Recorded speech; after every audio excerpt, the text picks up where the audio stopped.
Bijnor one विभाग पर किसानों ने किया जानलेवा हमला, भाजपा नेता सहित 15 के खिलाफ संगीन धाराओं में केस दर्ज। वन विभाग पर किसानों ने किया जानलेवा हमला, भाजपा नेता सहित 15 के खिलाफ संगीन धाराओं में केस दर्ज। वन विभाग की जमीन को कब्जा मुक्त कराने गई थी वन विभाग की टीम। 31 हेक्टेयर जमीन पर किसान जबरन खेती कर रहे थे। 3 ट्रैक्टर छीनकर ले जाने का भी आरोप। जमीन को कब्जा मुक्त के दौरान वन विभाग की टीम को दौड़ा दौड़ा कर पीटा। थाना चांदपुर के सुजातपुर खादार का मामला। क्या मामला हुआ है जो आपने एफआईआर लिखवाई है? मामला देखिए, मैं यहाँ पर क्षेत्रीय वन अधिकारी के पद पर तैनात हूँ और माननीय डीएम और डीएफओ साहब के आदेशों के क्रम में हम लोग जो है सुजातपुर खादर खद्दन आरक्षित वन ब्लॉक में लोकल किसानों ने जो ज़मीनें पर अपनी फसल बो रखी है बहुत वर्षों से, उसको हम खाली करा रहे थे। पहले हमारे द्वारा सर्वे कराया गया, सर्वे कराकर सीमांकन क्लियर किया गया। क्लियर होने के बाद सबकी सहमति से उसे हम खाली करा रहे थे।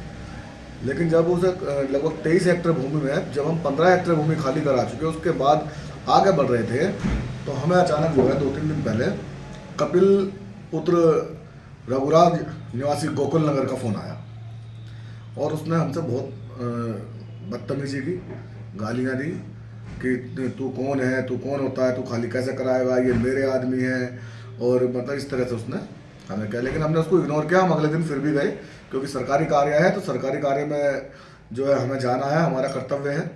हम लोग वहाँ पहुँचे, वहाँ पर ट्रैक्टर चल रहे थे हमारे। वो अपने कम से कम 50-60 लोगों के साथ आया। उसने हम लोगों के साथ मारपीट की, हमारे कर्मचारियों के साथ मारपीट की, हमारे ट्रैक्टर छीन लिए। ट्रैक्टर छीन के वो वहाँ से चला गया। और जो है वो सारी की सारी भूमि धारा 20 की भूमि है, आरक्षित वन क्षेत्र की भूमि है। उसमें किसी किसान का, ग्राम समाज का कोई किसी प्रकार का मतलब डिस्प्यूट नहीं है। वो क्लियर कट वन विभाग की भूमि है।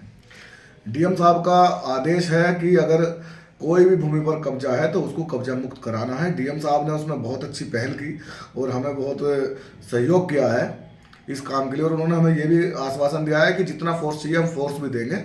आप अपनी ज़मीनें खाली कराओ, सरकारी ज़मीन पर अवैध कब्जा नहीं होना चाहिए।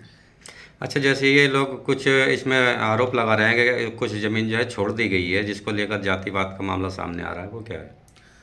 ज़मीन छोड़ी नहीं गई है। पिछले 10 दिनों से ज़मीनें खाली की जा रही थी, ट्रैक्टर बराबर चल रहे थे। लेकिन जब इनके लोगों की ज़मीनें जुटने का नंबर आया, जो इन्होंने बाहर से बुला के वहाँ पर जो है स्थापित कर दिए हैं, तो तब इन्होंने ये प्रोपगंडा बनाया कि जो है इनकी छोड़ दी है और इनकी जोत दी गई है। इन्होंने हमें काम करने ही कहा दिया पूरा। अगर हम काम करने के बाद या वहाँ से काम खत्म कर देते और छोड़ देते तो ये आरोप हम पर लगना सही था। अभी तो काम चल रहा है, वहाँ छोड़ा किसने? आप कह रहे हैं कि वन भूमि जो है वन क्षेत्र की है, तो इनका क्या पर्पस है इस भूमि पर? इनका कोई पर्पस नहीं है। दरअसल क्या है कि गंगा बाढ़ ग्रसित क्षेत्र है, उस पर जो है